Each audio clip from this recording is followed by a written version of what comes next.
All right, so in the past 4 weeks, we have signed 37 new qualified appointments with agencies, and I have signed 5 new clients out of those appointments. So in this video, I'm going to go walk you through the step by step of one of the fundamental aspects that agencies miss while signing clients. And before going into that, I will tell you this is not a sales video. My sales video was put out before. You can see that on my YouTube channel. And this one is completely educational. It's a raw step-by-step walkthrough of what exactly we did to sign clients. And last month was literally our most successful month ever. Like after 3-4 months of testing and grinding, we have I can happily say that we have actually cracked the code of booking appointments on LinkedIn, or at least booking 1 to 2 appointments a day from one account on LinkedIn, because that's exactly what I did. And I have signed 5 new clients out of it. So we are completely stacked with clients now. I have expanded my team to 3 people, had 2 new campaign managers to help client campaigns, and and we are planning to upsell our offer so that in this month, we can get more high ticket clients, right? So when I show you this, you know that this is something that I know what I'm talking about. But before I go into this, I'm going to tell you why I'm making this video. So last week, I met 8 new agency owners and I interviewed them about their current status. So particularly about how exactly they're signing clients for their business. And from all of them, like I literally got this very similar answer. So they mentioned that they are struggling to generate qualified bookings on LinkedIn, right? But what was surprising was that these are all successful agency owners. Some of them even more successful than me, like making 6 figures, 7 figures a month, right? So they had proper systems. They were pretty good at what they were doing. They had a very good service. They had even a very good sales team with like very high conversion rates, so like 20-25 conversion rate, which is a good number in the agency space, right? And so they were pretty confident about closing the deals. On top of that, they had entire systems in place in their backend. They had team running, they had systems running, and they were delivering to clients. So their churn was also low. So the clients were staying with them, working with them, right?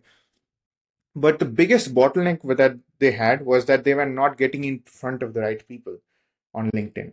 And because they were B2B, LinkedIn was one of the biggest and the most essential platforms they needed to crack, right? To actually get in front of clients. Without that, they are literally spending a fortune on ads. They're running email marketing campaigns. But at the end of the day, they are spending thousands and thousands of dollars on ads and email marketing.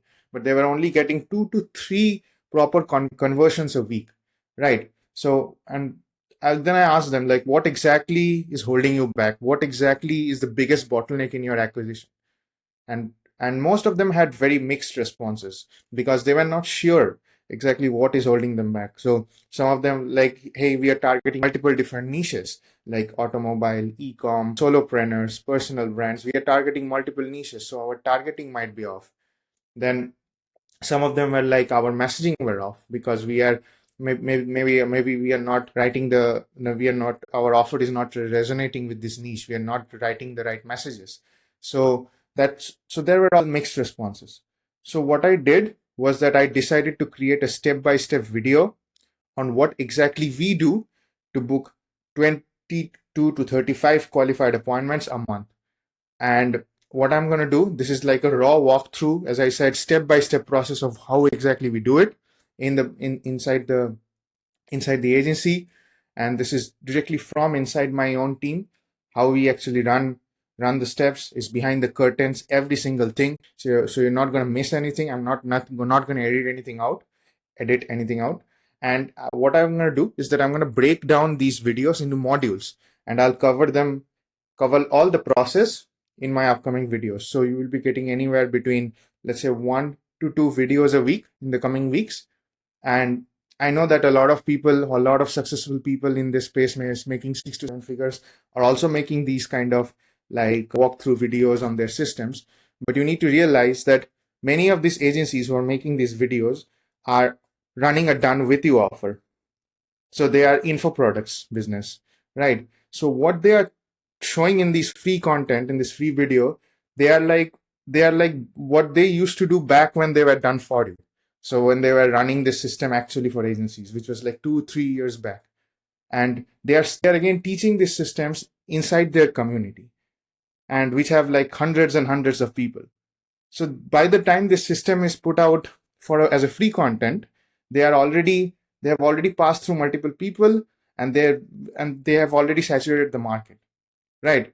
So what I'm going to show you in here is literally a few weeks old, not 2-3 years old. It's literally a few weeks old, and it's working right now. We are running it for our agencies. We are implementing all these systems for our agencies on a complete done for you setup. So you are going to get the real picture, the raw picture of what's working right now through this. So I'm telling you guys, these are gold nuggets, and agencies literally pay between $8,000-$10,000 to go to courses, to go to masterminds, to learn these systems, right? But I'm literally giving them out to you guys for free because I want you to succeed whether you work with me or not. So you can take this home and run with it, and come back to me, say that, Gary, I've consumed my content and I've run with it, I've run it, and this has worked. So that I'd be happy with that, right? So I'm going to cover the fundamental steps that B2B agencies miss before starting client acquisition. And the good thing about this is that I've seen this across all revenue levels. So these agencies, some of them are making 5 figures, 6 figures, 7 figures. So all these things are so fundamental. This will work on every single revenue level.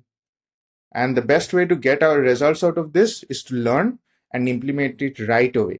Don't batch it. Don't wait for it. Successful agencies implement it now and get results before it gets saturated, because this will also get saturated within a few months, right? So you have to make sure you learn and implement it right away. So having said that, I won't take any more time with the introduction. I will get right into the steps. Okay, so see you in the next one. All right, so the first step here is to get clear on the goals. And this is literally the most fundamental step. Like for any kind of businesses, if you really want to have a certain number of clients and you want to generate a certain amount of revenue, it's this setting goals is the most fundamental. And you might be asking why I'm literally saying this, why, like, this should be clear, right?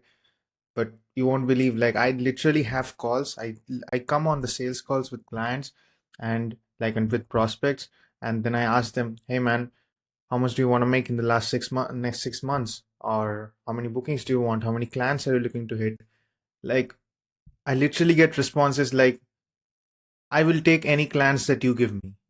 I'm like, what?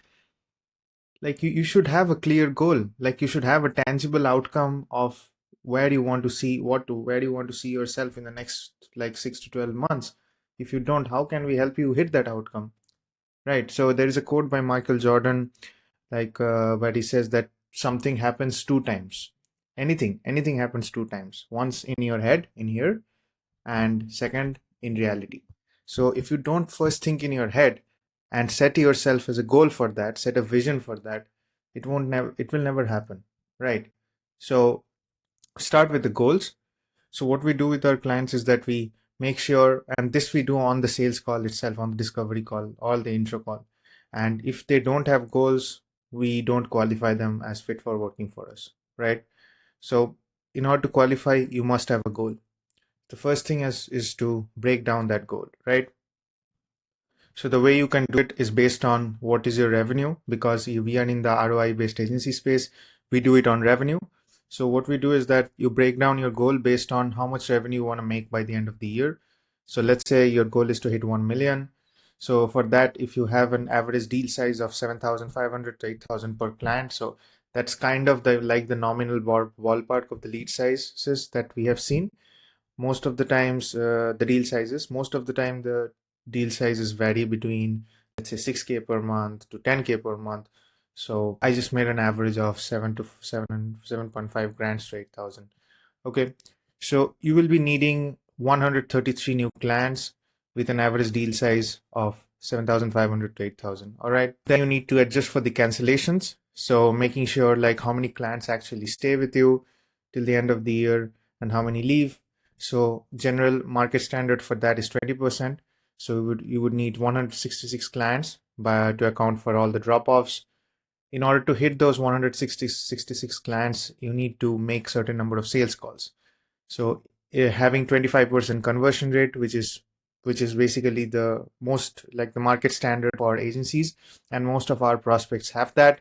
So that's why at 25% conversion rate, you need 664 calls, and at 70% show up rate, which you need to account for, you need to eventually make 949 booked calls in your calendar, right? So as a whole, the key takeaways would be you need 949 booked calls to account for no-shows and cancellations. You need 664 actual sales calls to close at 25% close rate. And you need to close 166 clients to hit your revenue target. So why am I saying this? This is really fundamental. You can like literally make this calculation off your head, or in a paper, take a piece of paper and do it, or just give ChatGPT like, this is my revenue goal, this is my client goals, how much book calls do I need? So if you don't make these kind of calculations, you will never hit that number, right? So that's why I'm emphasizing on these specific numbers. You can actually tailor it based on what your metrics are. For in my space, for me, it's mostly booked calls, it's number of clients we sign, and how much revenue we generate based off our ticket size. For you, if you have some other metrics, right?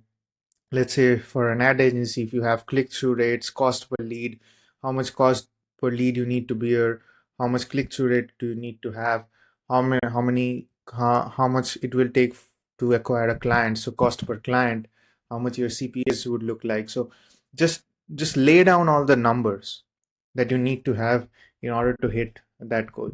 It might not be that you have the same kind of click-through rate every single month, but you have an average ballpark. It might not be you have the same kind of cancellation rate every single month, but it's the average, right? So make sure you have the average numbers laid out before you actually try to hit anything. So if you have a yearly goal of 1 million, you will have revenue target of 83,000. Monthly targets would then be, if you like break down these numbers, would be, and I just asked ChatGPT what would be the monthly targets. Like I literally didn't do anything myself, but could also do it by hand. So 12 new clients per month, 15 adjusted for cancellations, 60 sales calls per month, 85 booked calls per month, and 2 qualified sales calls per day. And this is basically what we actually hit for ourselves and for our clients. Generate between 2 to 3 qualified sales calls every single day from one account, so that they can, and we automated everything on their backend, so that they can make these sales calls without being involved. The only thing they need to do is come to the call, close them at this close rate, 25%, and focus on their service delivery, right? So that their cancellation rate is as low as possible. So this is basically our value prop. But for you need to actually kind of lay down your numbers based on your goals as well. And yeah, you can also make a plot of breaking down your targets. So they're your revenue targets. If you have 1 million revenue target by the end of the year, so how many bookings you need? It's above 200. If you have like, yeah, if for and how many clients you need between 100 to 150, so actual clients without any cancellation rate we need to take. And you can also dial that down on a monthly scale, right? So these are like plots you can make for these numbers as well. But as long as you have the numbers clear, you can actually think of hitting that goal. Otherwise, we are just shooting ourselves in the air. We don't have a target at all. And the reason why I'm making these videos for you guys to watch is that I'm going to ask you this question on the sales call, the discovery call as well. So if you already have that sorted, then we don't have to go back and forth on this. I don't want to receive answers like, hey, we will take anything you give us. We don't have a plan. We haven't thought about it. That won't work. If you don't have a plan, if you don't have a goal, all we can do is help you hit that goal. If you don't have a goal, then yeah, there's no point in us sitting on a call for 20 minutes, 1 hour, making a plan and talking about it. So make this the first priority, right? Otherwise, we are a no-go. Or anybody is a no-go, to be honest. Like any agency who promises you something, a shiny object without any goal, is not promising you anything. That will be a shiny object. You won't hit that mark at all, right? So once you set your goals, get an understanding of how much investment you need to do in order to hit that goal. So that investment would be in terms of time, in terms of money, anything, but make sure that you are clear on that. So what I do is that I give my clients this lead gen calculator for the number of clients that they want to sign. So let's say their job size on a monthly basis is, like, say, let's say they charge $2,000 to $5,000 every single month based on their package size. So 2K on a lower end, 5K on a higher end. And based on that, if they, let's say, sign 50 new clients on a time frame of 6 months, that's probably their goal. Because if they do that, they can hit an annual revenue of 2.1 to 5.2 million. And if they keep on charging the same amount on a monthly basis, this would be the outcome. And the added monthly revenue would be 100,000 to 250,000. So in order to hit this kind of goal, they need 50 new clients signed. And for that, if they have a close rate of 20%, I kept it at a lower one because that's kind of the market standard. Like generally agencies have 25, but we keep 20% just for safety. Then you need the expected number of bookings in a period of 6 months is 250, right?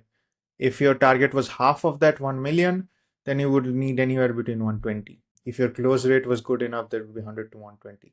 But it's good to have higher than it's good to work 10 times more on to achieve something that's 10 times less rather than working less from the start and not achieving that at all. It's like Grant Cardone's said something like that in his 10x rule, and you should make sure you follow the same as well. It's good to set higher targets, then you would be able to reach the actual one, right?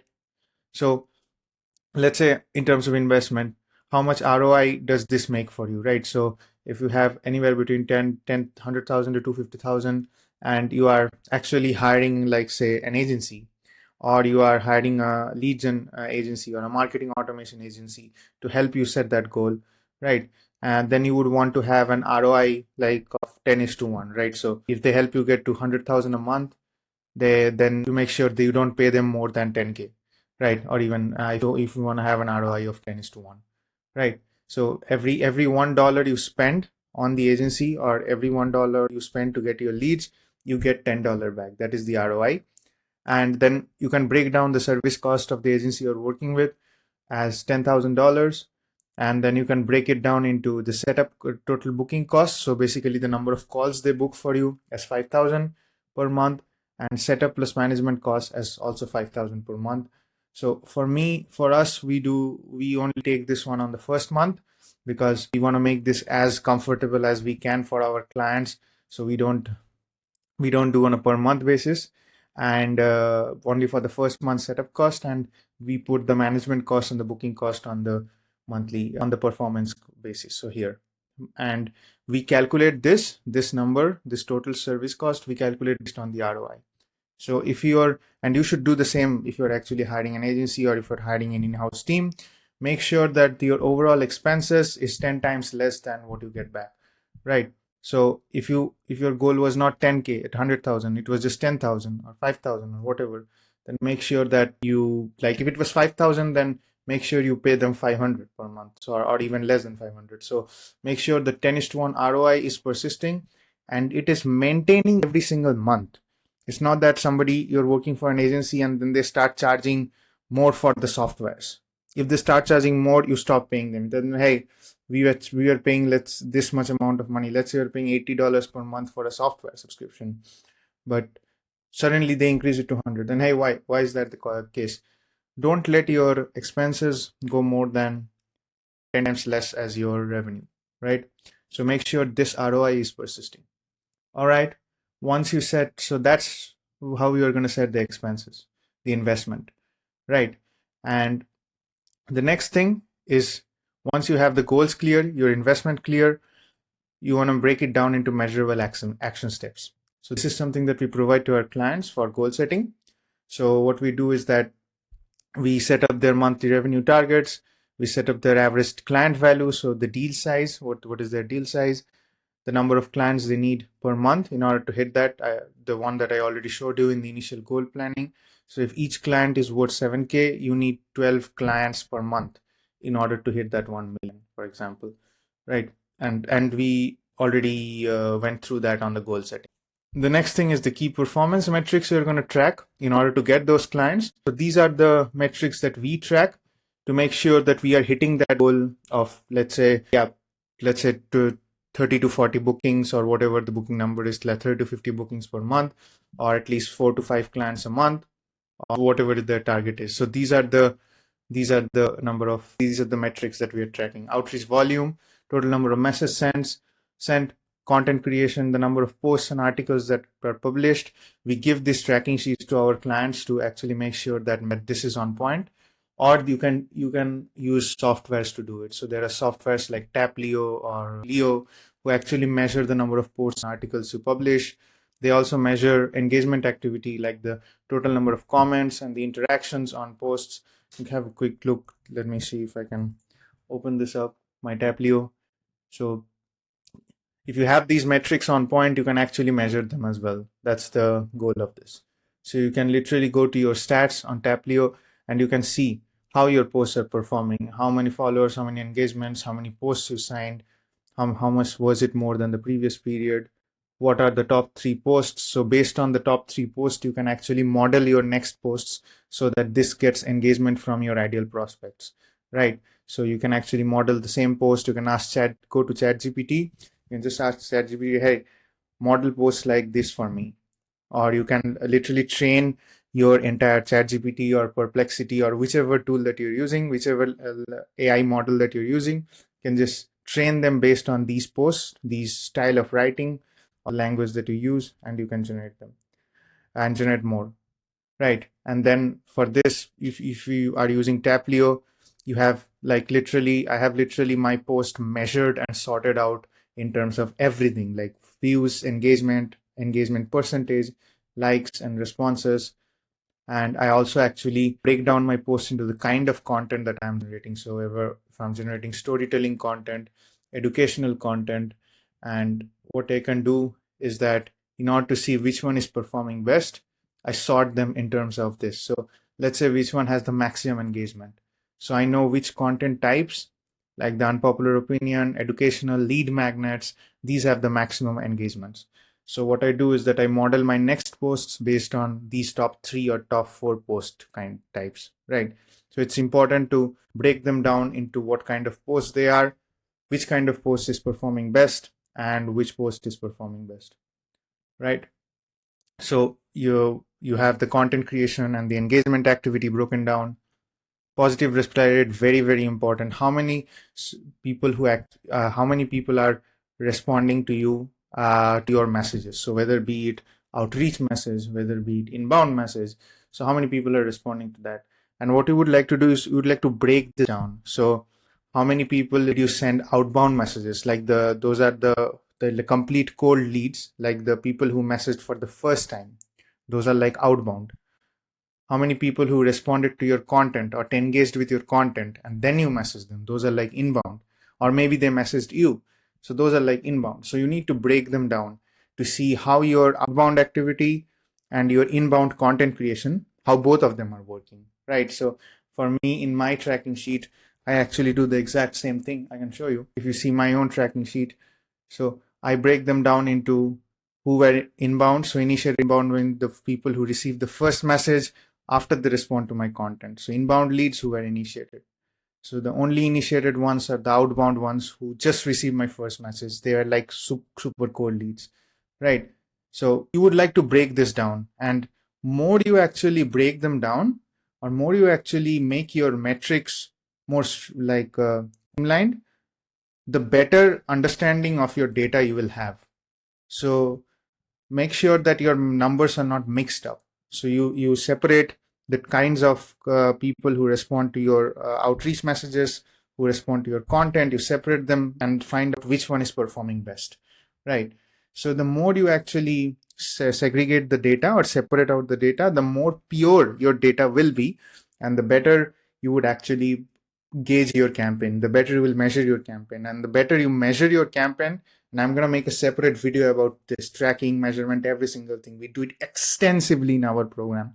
So the better you measure your campaign, the better understanding will you have for your next step. Then you can make better decisions as a business owner.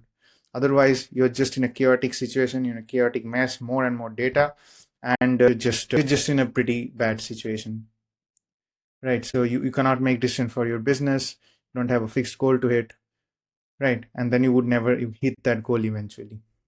Appointment booking rate, 2%, the percentage of leads that turns into booked calls. Sales conversion rate, this is the most important parameter for us. So it depends on how many leads who actually convert into booked calls of all the people that we reached out. KPI is 2% for that. Sales conversion rate, so how many percentage of the booked calls that convert into paying clients. So these two should be your North Star, like your main metrics. So which you when you reach out to them. Now, depending on your final goals, you set your you will have to reverse engineer your metrics, and you find out how many you need to hit every single day. So if your goal was, say, 2 clients per week from sales calls with 20% conversion rate, how many booked calls would you need? 3 to 15 booked calls per week, right? How much response rate would you want? If you have 10% response rate, so you need 25 responses per week, right? If you want 25 responses per week, how many touch points would you need? Like, let's say, in order to hit 10%, so you need 100 touch points a day or 5 days a week, which is 200 to 500 messages every single day. Then only you can actually hit 25 responses per week. Then you can hit 3 to 15 calls per week, and then two clients per week based on your metrics. So you have to kind of break down or granularize your overall target. So let's say 8 to 10 clients a month to your weekly or daily targets. And you can do it by reverse engineering from your goals. That's why setting the goal was so important at the start. You see, now we have a better understanding on how we need to hit, what we need to do, or what numbers we need to hit every single week in order to hit that goal, so that you can actually find actionable targets. So we have broken down literally 1 million per month into actionable daily targets that we need to hit. And if we hit that, maybe it can deviate a little bit every single day. It won't be constant. But if we hit this consistently, we are going to hit that target, right? We're going to reach it. So this should be your goal. After you set out your weekly and daily goal, you should make an action plan. And that action plan should be in terms of daily routine, right? So every single day, what would the number of things, the things that you do so that you hit that goal. And the more you do those things, the more chances are, I'm not saying that you will definitely hit it, because there are a lot of external factors. You definitely have much higher chances to hit it. So daily routine: send outreach messages 20 to 100 per day, post valuable LinkedIn content 2 to 3 times a week, comment on relevant posts 10 to 20 per day. I don't think it's super high leveraged. We still keep it because we know some of our partners get results out of it. But yeah, we don't really, these two are more important. Follow up with leads and nurture relationships. Of course, this is like the leads that you follow up with, the inbound messages that you send to leads to bring them to a call with you. So your success rate, so this is from Hormozy, is you need to be following these daily activities in order to reach that goal. Success is nothing but the rate of implementation times the number of consistent actions. So the implementation is what you have set to as your weekly and daily targets that you decided based on your goals, and the rate at which you implement this is basically going to define your success. But more importantly, how many times you implement this. 20 to 100 per day, 2 to 3 times posting per week, right? Yeah, sending 200 to 500 messages. So number of consistent actions. And the more number of actions you do here, the more chances of success you have. Because let's say, and this covers all the external factors. Let's say the market is down, right? So external factors as in, let's say the market is down, or you're not feeling well, or something has happened in your life. You still keep on doing these consistent actions. So if, let's say, if something bad happens in your life and the number of and you don't want to send messages that day, and then the number of outreach messages go to 20%, like you just send 5 messages instead of 100, and you keep on doing that on the next 4 days, you already get into that situation where you don't come back to 100 messages per day anymore. You keep on sending 5 to 10. That's why consistency is important. Once you can either be consistent sending 100 per day, or you can drop yourself and be consistent in sending 5 per day. So if you drop the ball one day and you keep on doing that, then you will not send the right amount of messages, then you will not do the number of actions that you need to do to hit that target, and then you will not hit that target at all. So covering all the external factors, no matter whatever is happening outside, you still will keep on doing these actions every single day. And if you cannot do that, then I'd say business is not for you. I'm sorry. But if you can do that consistently, I cannot guarantee that you will reach it, but your chances of getting that to that number that you're targeting at the end of the year is going to go significantly high, right? So pro tip here, optimize your LinkedIn profile to improve your response rates before you start sending out messages. Once you post content, use engaging storytelling, because you need to actually use storytelling in order to hook your audience to speak with you or at least relate to you. And the storytelling should be, your content should be talking with your niche, the way they behave, the things that they think, their limiting beliefs. Like some people believe sales is bad. Some people believe, I don't know, sales is if you sell someone, then you have a lot of resistance. So people have all sorts of belief around business, right? So make sure when you engage in storytelling content, you like trigger those beliefs and you try to make them understand that, okay, this is not the way to think, that if you do this action, even if you believe on that, you will reach your success, right? Then follow up strategically to increase appointment bookings, right? So every single day you send follow-ups, and this is if you want, you can automate this, but if you have to send every single day follow-ups to increase your number of bookings.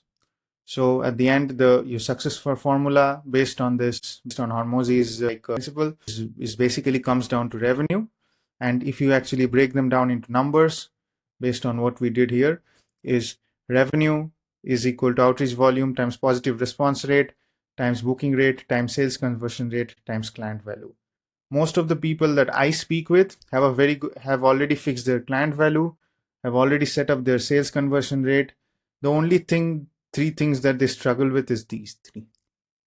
And the thing that I talked about earlier on the video, either they struggle with the number of outreach they're making, or they struggle with the quality of their messages or their content, which don't give out the positive response rate, where positive response rate is below KPI.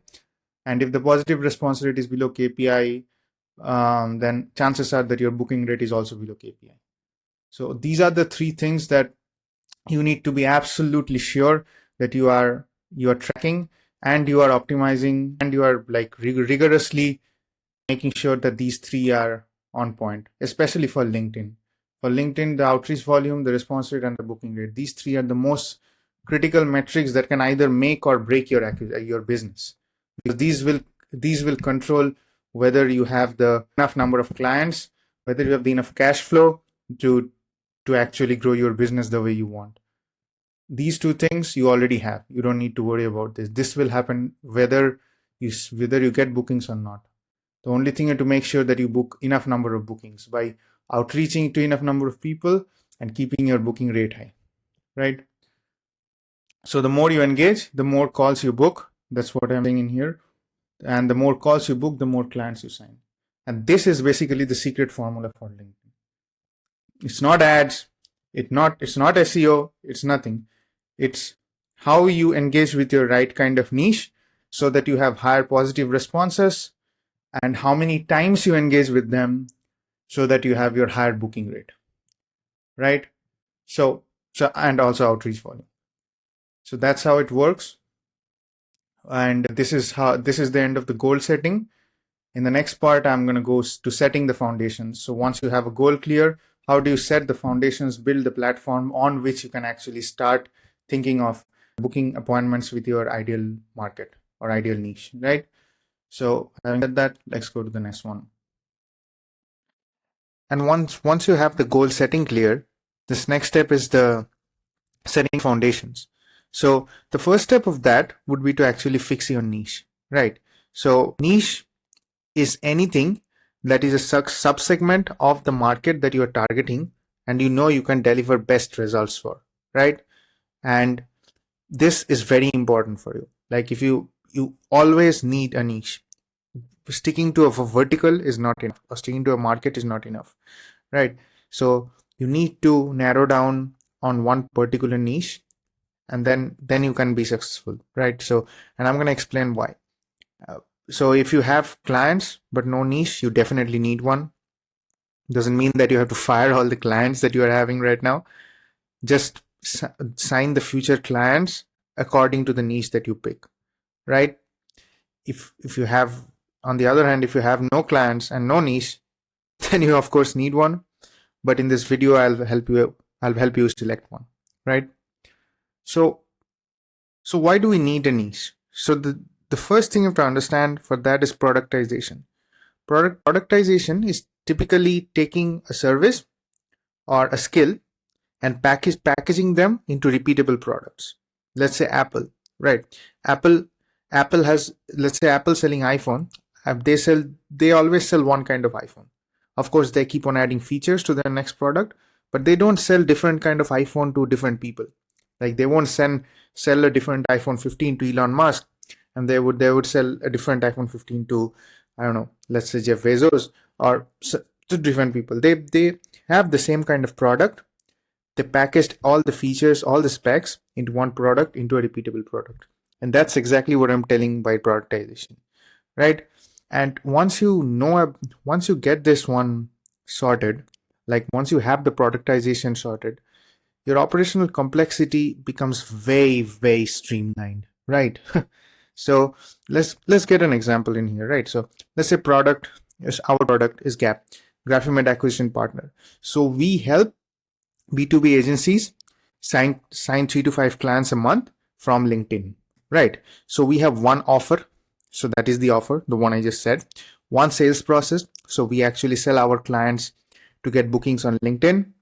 One pricing structure, that is for our LinkedIn service, and one delivery mechanism, which is the LinkedIn, right? And the mechanism is basically setting up LinkedIn automations so that they can consistently book appointments and scale the system, right? So that is the delivery mechanism, building automations on LinkedIn that can help them book appointments, right? Instead, if you had a service, then it would be like 3 offers, 3 sales process, 3 different offers, 3 different sales process, 2 different pricing structures on 5 different delivery mechanisms. That already makes it 90. So instead of a product where you have 1:1:1, one of everything, service you have 90 different variations, and you can see how complex it looks. As an example, let's say you have one offer, you're doing email marketing, when you're doing paid ads, like especially at the start. I know that if you are running like a 50 employee agency or 60 employee agency, that's not a problem. But especially at the start, when you don't really have the operational bandwidth to take care of this, right? So then things become very difficult. So like, let's say for some people you're charging done for you, some people are doing email marketing, then you need to have an operations manager for every single type of service managing the operations, and the operations manager would have to, like, every single day, like what kind of which client got which offer, they need to manage it every single day. You need three types of sales process. So sales managers for every single process. The sales manager be like, hey, which client is getting which offer, how many clients are getting offer from which sales process is performing well, everything you need to track, right? Then pricing structure, then you need multiple accountants for every single pricing, every single offer. So this accountant talks with the sales manager and then the operations manager, and then tries to sort things out for every single clients. On top of that, you have 5 times delivery mechanism. So project managers, campaign managers overseeing all the every single delivery mechanism. So they talk with the operations manager, hey, whether this client got this result or that client got that result. The accountant will say that, hey, is the done with you client paying right? So then the cash collected would need to be sorted. Like, that's like a complete operational nightmare if you are starting out, right? So I didn't explain anything. I just didn't explain anything so clearly, but I'm just giving you like a picture of how chaotic the situation will be. If you had 50-60 employees to manage this, then you had, let's say, managers managing every single vertical, and then and other people who on the org chart managing the managers. So let's say the team lead, the group lead, those kind of things. So those would be like, if you had a proper org chart, this system would be easy to handle. Otherwise, if you're running a 2 to 3 member team, I would just stick to one process, man. That's way more simple, right? So as I said, simple but more profitable. And the second thing is that the more productization you do, you have the ability to specialize. So now everybody knows who this guy is, right? So this guy said you're paid based on the difficulty of the problems that you solve, right? I'm not saying this, so you should take this seriously. So so if you specialize into one single solution, you will be able to solve a lot of difficult problems that comes from that particular area, right? So if you specialize into a lot of things, you cannot solve the difficult problems that come into one of those things. That's what I'm saying. So if you're good at many things, you get average results from every single thing. But if you're great at one thing, you get exceptional results. You become a specialist on one thing. Let's say for me, I do LinkedIn client acquisition by building automations.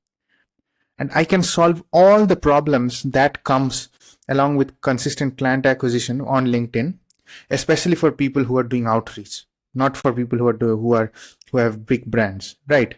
So especially for small businesses, right? Those who don't yet have a big brands on LinkedIn. So those who still need to grow with outreach. So since I build out the automation, since I build out the system that helps them sign client, I can solve all their problems. And I'm not looking into all those paid ads, email marketing, let's say all these kind of LinkedIn ads. I'm just doing LinkedIn outbound, inbound through automation, and also helping them out with the content, right? And that is it. I can also give an example here, like one of my mentors, Ethan Welby, he said that he's into boxing. I'm also into kickboxing, but then he was talking about the top kickboxers of the world, like so Conor McGregor, and I think it was Floyd Mayweather. So those people, Floyd Mayweather especially, that guy earns $300,000 per punch, like per punch, but not even a boxing match. And if you check, like let's say how much boxers earn, so let's say how much boxers earn in US, let's say they make around 8,000 per fight, adds up to 64,000 annually, which is so low. But Floyd Mayweather, he makes 300,000 per punch. So I'm not saying that, like, if you are doing, like, let's say boxing, then you are just focusing on a lot of, like, just boxing. I'm saying, like, to focus on a lot of other things, like distractions, like paid ads, e-commerce, like, I don't know what is called, drop shipping, drop servicing, all those kind of things. I'm telling you not to focus on all these things. I'm telling you focus on one single thing that you can deliver maximum results on and get 100 times to 1,000 times better than any single person on that niche, right? So top specialists earn 100x to 10,000x more than generalists, right? All right, that's exactly the reason why we specialize. Before going into this, some of the mistakes that that businesses make while selecting niche, that these are some of the things that especially I have seen on the calls as well. So people always ask about saturation. They say that, hey Gary, if I reach out to hundreds and thousands of people, then won't my niche saturate within 2 months? Like if there are already agencies doing, let's say if there are already agencies doing hundreds of agencies in the chiropractic space, won't that niche be saturated? But that is not true. That is like a misconception. Niches don't really saturate. Offers and methods do. So there is no such thing as a saturated market. Like as far as like, I'm not gonna like ditch on blue ocean strategy on all these things in this video, but the matter of the fact is that no market is ever saturated. And as long as there is people in that market, at least there is one person in that market who had made the solution work. And as long as there are people who exist in the market that need those solutions, that market will never be saturated. And that market might be crowded, but not saturated. But a crowded market is good. Why? Because first of all, there is a healthy competition, and second of all, you know that if the market is crowded, that means that that solution is in demand. So let's just say, like an example, let's just say you are a fish who is swimming in a sea, and there is no other fish there. So would you really want to swim there? You won't know that if that sea is habitable or not, right? On the other hand, if you are swimming in an, like, say, ocean where there are more fish, there are more fish like you, then you would definitely swim there, because you at least know that it's habitable. So playing in a crowded market or doing business there makes you know that market is running. So there are people in that space that have problems and that they need solution. And your solution is something that can help a lot of people there. So problems need solutions always, and offers and methods are the one that saturate. So if you let's say certain kind of email marketing technique used to work 5 years back, that might not work now. But the email marketing technique for, let's say, healthcare practitioners, dentists, that is not saturating. You just need to find a new way. You just need to get better at it, right? That's it. Secondly, fearing competition. So this is also, as I said, like, if you can solve problems well, there will be a lot of people in the market, and the bigger and the more crowded the market is, the more clients you will get from that market to solve that problem for, right? This is called abundance mindset. Keep that mindset with you. Don't go into that scarcity mindset. Like, a lot of people have that kind of thought that, hey, I don't want to compete with a lot of people. This market is getting saturated. That's not the case. The fact that there are a lot of people in the market makes you know that particular market is in demand, right? If it wasn't, then you wouldn't be sure that if it was in demand. Then you wouldn't be sure that the doing business in that market is profitable for you or not. Maybe it's profitable next 2 months, but in the, let's say, next year, it might not be the case, right? So don't fear competition. The market is big enough for you. Then there is lots and lots and lots of opportunities to make money in a market. Money is there for every single person.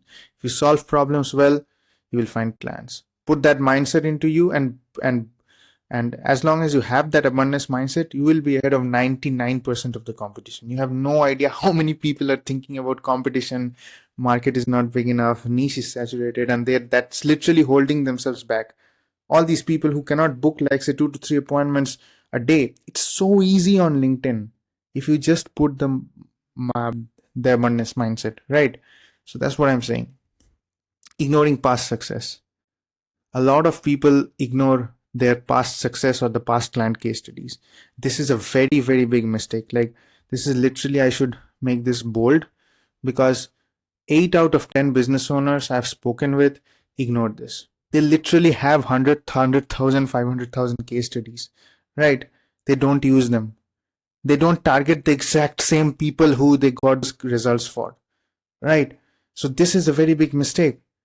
If you have top case studies, if you literally made other people in a very particular sub niche, let's say you are, I don't know, let's say you're a marketing agencies for dentists, right? But from the dentist section, you have given best results to orthodontists, right? So you run for paid ads for orthodontists, and you have made, like, say, I don't know, 1 million, let's say, in a year for orthodontists. So you have those results. You shouldn't be targeting other healthcare sectors. I've literally seen people do it. So it makes sense, right? Doesn't make sense, right? So if you have got results in orthodontists, stick to that niche. Find more people in that niche, because you have the proof of concept there. People would want to come work with you, because you have already proved that you are expert at it, and you're better than 99% of people there, right? So build on what is working. So that is your niche. So keeping these things in mind, you can choose the best niche. So what is the best niche? A lot of people talk about what is the best niche for me. I would say the best niche is where you have the most experience. So it's literally the niche that you have been working with for so long. So if you've worked for dental marketing for 3 years, that is your best niche. It's the market that you are stuck with for so long, right? Don't try to enter another one. If you just enter a new niche, that would be the worst niche for you, not a best niche, right? Try to find out a solution from the market where you are existing, because you know the market for so long. You have spent so long time on that market, right? And you have the maximum experience there. That's the best niche. Business problems come from lack of knowledge, not the niche itself. Use what you already know, filter out what is working from there, and scale in that direction. 100%, right? So to take some time to research your niche, see what's working from you, and scale from there. You will scale exponentially instead of linearly, right? So, but let's say you are targeting 5 different markets, and you are getting the best results. You are making, like, say, $100,000 from 2 markets and $10,000 or $20,000 for the other 3. If you replace the other 3 with the 2 markets with the same markets that were generating 100,000, then you would be generating 100,000 times 5 instead of 100,000 times 2, right? So you would be generating best results for more of that niche, and then you would be making more money for the more of that niche, right? That's it. So your niche understanding is the foundation of your business. If you can select and filter the right kind of people you are working with, then you have a good business. Business is having the skills and knowledge to solve a problem, and selecting that problem is very important. And it is not about the market that you're targeting. So if you have solved a problem already on a particular market, stick with it, right? And step 3 is the market research. So we use the following checklist to help clarify the niche for our clients. So we generally support them throughout the entire process, but in the end, the choice is for them, right? So what we do is that we give them a niche selection checklist, which they complete most of the time. So this is very simple. So these are some basic and fundamental questions, and this is provided by my mentor Ethan Welby. So I've not changed any of it. So if you're in our program, then I will explain you how it actually works. But if you need this, just send me a message, then we can talk about it. So these are some fundamental questions that you need to answer before you can actually deep dive into your niche, right? So, all right. So once you actually have set that up, you are ready to go.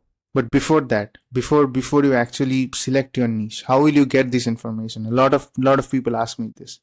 So where do I get all this information, Gary? Simple answer: speak with your ideal clients, right? Speak with the clients that you already have. You like just have a casual conversation, like an interview. Just have an interview with them, like a sales call. Like, hey man, what's your biggest pain point? What's holding you back? What's the biggest damper on your growth? I always ask my clients on the sales calls. So how many appointments are you booking? What processes are you using? Why isn't it working for you? Why isn't the other one working for you? What have you used before? Why isn't that working? So I literally ask them these questions, right? So I that's how I learn about my niche. That's how I curate and filter the people I actually work with. And this is so important. A lot of people actually skip this. And the other way is to actually use previous experiences. So for example, I used to run a BTC SaaS company before moving on to this B2B agency. I myself actually did some sort of lead generation for that. So I were able to carry over a lot of problems, a lot of challenges that I learned from running the lead gen for that company into my own company, right? So this is previous experience is the best. You're most capable of solving problems for other people who are struggling, who are in the same situation as you. So the people who have similar problems as your own, you are the most skilled to solve their problems. So that is a way to filter the right kind of niche as well, right? And this is something that I want to emphasize, because most agency owners don't want to do these two things, but they like don't want to do these two things. They don't like to talk to their clients. They don't like to do client interviews. They don't like to do case study interviews. It's like a casual conversation, but at some point they feel like that they will become hard because they're asking about their pain points, their struggles. Maybe not many people are interested to talk about it, but that is not the case. Your clients will tell you your pain points because they know that you have the best interest in your heart. They have their best interest, and you will be able to solve them. So if you don't know what the problem is, don't have a real conversation with the prospect about their problem, how can you actually diagnose them? How can you actually solve them if you can't diagnose them, right? So most agencies avoid hard conversations, but they don't understand that these are the problems they need to solve eventually. So they need to know it, right? So by not clarifying the pain points, they're doing a great disservice to themselves and to their clients. So this will eventually stop their growth because they don't have a good product. Their product addresses multiple different markets. They don't stand out in any market. They don't solve problems of any market specifically. So they are not good at anything. They're jack of all trades, but they are not master of none, right? So don't be jack of all trades. That's the goal. That's the target. If you are afraid of having hard conversation, to be honest, man, business is not for you. So if you just think about what you have been doing so far, think about what you're doing every day, because that's what is holding you back right now. If you're not getting where you want to, think about what are you doing every day that's stopping you from getting there. And having hard conversations is something that you need to have with your prospects to understand their exact pain points. What are they doing every single day? And what's exactly holding them back? That's how you actually learn about their situation and their day-to-day struggle, and that's how you solve them. And the more you solve these problems, the more money you make, all the time. So it's important to get clear on the following: your clients' problems that you can solve, how it's affecting their business and their life, and what are the day-to-day struggles they're facing due to this problem, right? So then we also have another checklist in here. This is a client avatar checklist. This is also what I got from my mentor, Ethan Welby. I'm going to give like a brief overview of this. So it's like, tell us a little bit about your avatar. What do they do? How do they spend their week? What do they do outside of work? So let's say you are interviewing a paid ads agency who are always spending their week like just doing service delivery, just learning more about the product, but they're not doing sales. How can they sign more clients if they don't do sales, right? So where do they get their news? There are specific channels like Reddit forums, Slack workspaces, Discord channels from where exactly get the news. How much do they make? How much do they feel about their job? What are their concerns in life? So yeah, so like making more money. So do they like their job, or do they want to move completely into business? So if they're making 9 to 5, so how fast they can actually move from the 9 to 5 to their business? So probably you need to build a solution that's automated for them, that does not take too much of their time to actually run, and then they can still make money from that, so that eventually they can move out of 9 to 5 and they can actually focus on the business, right? A lot of people miss this, right? What are their biggest concerns in life? What aspects of their life or personality affect how you actually market the product to them, right? So especially, for example, if they do not have time, like people who are rich, they do not have time, so they would like a done for you service. They would like everything to outsource everything, or to have an in-house team to run it. People who have a little bit less money, and I would always like to work with people who have less time than money, because time is a bigger asset to solve than money at the end of the day, right? So you should always trade money for time. And a lot of people miss this and they don't understand this. They always talk about money, money, money, which is not right. You should time is your biggest asset, not the money. And that is what abundance mindset is, right? That is how millionaires think. And you should also get to that in order to be successful, right? And tell us about their history. What happened in the past that led them up to this point? How do they feel what happened in their past? Perhaps a former job or experience or a trip they took they didn't like. Perhaps they didn't have the funding to fund for a trip. They could take their kids to vacation in summer, but they could not do that because they didn't have enough money with them. So they had to skip that vacation. Kids were not feeling right. So those kind of things, right? What are they currently interested because of this event? What is their family and relationship status? Are they married? Or they, if they're single, are they looking for a girl? So maybe that's the reason why they want money. You won't get a girl if you're broke. Does anything about the relationship have bearing on how they might use their product or fit their week? So does your product address any of these concerns related to their family? What exactly about their product that matters to a person? So I recently spoke with a creative designer who builds brands for automotive companies. So building creatives is what he likes. That's what matters to him most about his job. Right. So if he could do that every single day, that would be the best. But he's spending like hours and hours of every single day doing acquisitions. And that is not making them feel good. That is painful for them. It's boring tasks for them. They would rather like to do creative tasks. So how does your service improve their lives? Right. What sorts of thoughts should go through this person's head right before they decide to purchase your product? What is the final straw that makes them pull the trigger? Right. So take your time to fill this. Think of this as a documentation to review over and refine your offer and your messaging. So your foundations need to be clear in this. So the more clear and the more detailed you can answer these questions, the better you actually know about your client. So the more time you spend on this upfront, the better you can build your offer in direction to the pain points of the clients, and the more easier it will be to sign clients. As simple as that, right? This is something we also show up, give to our clients to fill before when they start working with us.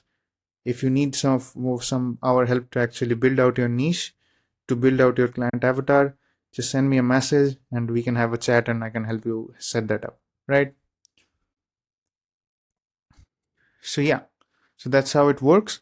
And this was the first video of my entire video series on how to book 22 to 35 appointments a month on LinkedIn. And more of these videos, I'm going to make more of these videos like this. So if you like these guys, just send me a thumbs up. If you find them valuable, put it on the comments down below so that I can know to continue making all this. And yeah, see you on the next one.